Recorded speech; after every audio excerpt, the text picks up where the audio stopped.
How to fix sound problems on Windows 11. Hi everyone, welcome back to our channel. I am Bimo from App Guide. In this guide video, I'm simply going to guide you on how you can fix any type of sound problems on your Windows 11.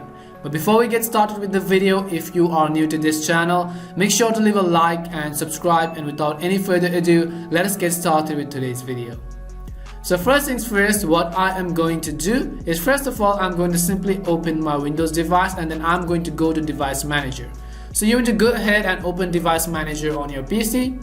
Once you open Device Manager, here on the top left hand side of the screen, you will simply be able to find an option called Audio Inputs and Output. We're going to tap on it and then select any of the audio device which is not functioning. Right click on it and then go ahead and select Update the driver. Once you update your audio drivers, it most usually will fix the issue for you. So go ahead and search automatically for drivers and complete the process and restart the computer to see if the issue has been fixed.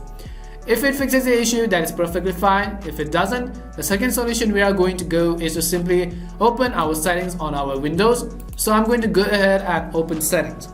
Once you open settings, you can see this is how it is going to look like.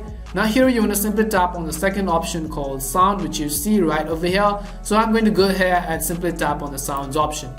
And as we tap on sounds, it will take us to this page. You want to scroll down all the way to the bottom and you'll find an option called Advanced, and here you'll find Troubleshoot Common Sound Problems. So what we want to do is, first of all, you want to select any type of output or input devices, whether you're having sound issues on your output device or your input device.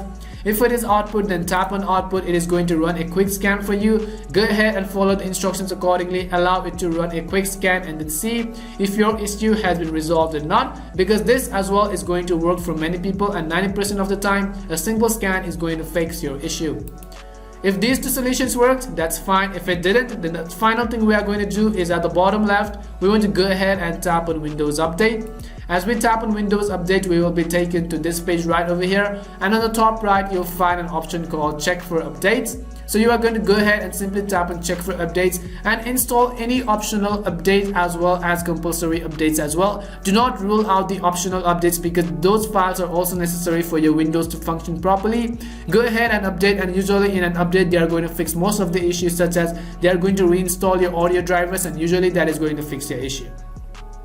So we hope one of these solutions may have worked for you. If it didn't work for you, then make sure to leave them down in the comment section below. As always, thank you very much for watching till the end, and see you soon in our next video.